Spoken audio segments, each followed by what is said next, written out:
पडायचं.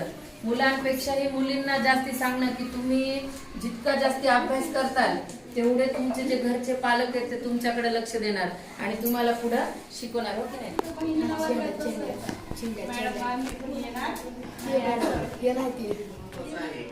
दिशा तुमची दिशा कशी पाहिजे? योग्य पाहिजे. योग्य दिशा असेल तर तुम्ही तिथं सगळेच पोहोचू शकता.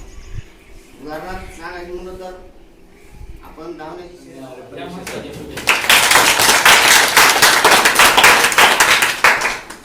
यानंतर आता मला तुमचा अनुभव 1 वर्षाचा आहे. 1 वर्षामध्ये मी खूप काही तुमच्याकडून शिकलोय. मी तुम्हाला शिकवण्याचा प्रयत्न पण केलेला आहे. आजपर्यंत तुम्हाला पहिलीपासून चट मॅडम असतील, काळी मॅडम असतील, करोडे सर असतील, कुर्ते सर असतील किंवा राठोड सर. शाळेत आले भरून डोळे, शाळेतील दिवस बनले स्मरणाच्या पुस्तकातील पाढे. काही वर्षापूर्वी माझे या शाळेत आगमन झाले. माझे शिकवले उजळणी हे सुद्धा शिकले. त्यांचं शिकवणं मला खूपच आवडलं. दुसरीमध्ये पण आम्हाला जजमॅन होत्या. जजमॅन आम्हाला बेरीज वजाबाकी भागाकार गुणाकार हे कसं करायचं ते शिकविले. आम्हाला मराठी वाचायला शिकविली, थोडी इंग्लिश वाचायला शिकविले, गणित करायला शिकविले. त्यांचे मला शिकवणं पहिला या वर्गात बसणार होते, परंतु मला जावेसे वाटत नव्हते. तरी सुद्धा जावे लागत होते. शाळेचा पहिला दिवस खूप वाईट गेला. मला एक महिना शाळेमध्ये बसायचे वाटत नव्हते. तरी हळूहळू मित्रमैत्रिणी यांच्या सोबत खेळताना खूप मजा येते. आताच मी शाळेतून जाणार नाही, पण निरोप समारंभ हा दिवस साजरा करताना 3री पासून ते 8वी पर्यंत मला खूप अनुभव आहेत आणि खूप चांगले शिकलेले. मार, हसणे, खेळणे, भांडणे, खूपच असं आनंदी जीवन पुन्हा जगण्यात येत नाही. म्हणतात ना, जे एकदा लहानपण हे पुन्हा जगता येत नाही. आम्ही खूप छान पद्धतीने शिकवले. नंतर आम्ही 7वीला गेल्यानंतर कुठे सर आमचे क्लास टीचर होते. बिरमोड सरची बदली झाल्यामुळे 7वी आणि 8वी हे 2 वर्ग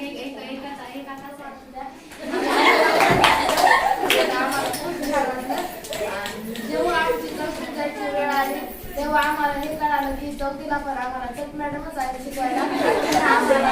जगण्यासाठी आम्ही हॉटेल सुद्धा केलं. तर पुन्हा आता 8वीत गार्डनसाठी सरांनी खूप चांगली सोय करून दिली, पण ते कुणीच पाहिली नाही म्हणून ते झाडं सुद्धा तशीच कोरोनामध्ये गेलो. आणि 7वीमध्ये आम्हाला काळे मॅडम गणित आणि गणित शिकवत होते.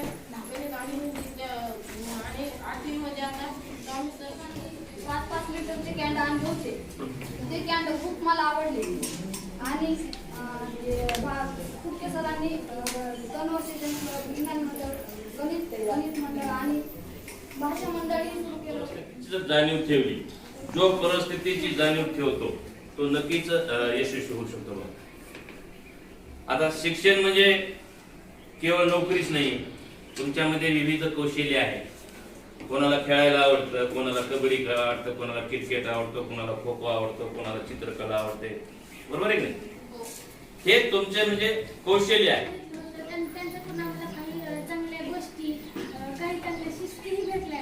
असं नाही की त्यांनी मला फक्त चांगल्या गोष्टी आणि चांगल्या असं करायचं, तसं करायचं, चांगल्या सवय, वाईट सवयी अशा करू नये, करावे, वाईट सवयी करू नये, चांगल्या सवयी करायचं. जसं नियम जवळ आला तसं मला असं वाटतं की त्यांच्या विना ही शाळा पूर्णच आहे. मला असं वाटतं की त्यांनी 10वी चांगली टक्केवारी घेऊन 12वी पास समजून पण घ्यायच्या व काही छान छान गोष्टी शिकवायच्या ह्यांच्या.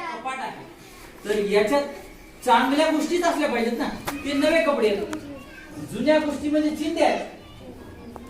खराब गोष्टी म्हणजे काय, वाईट आठवणी म्हणजे काय, चिंध्या. म्हणजे मारलेला असेल, भांडणं झालेलं असेल, या गोष्टी काय चिंध्या आहेत सगळ्या. या चिंध्या काही कामाच्या आहेत का भविष्यामध्ये?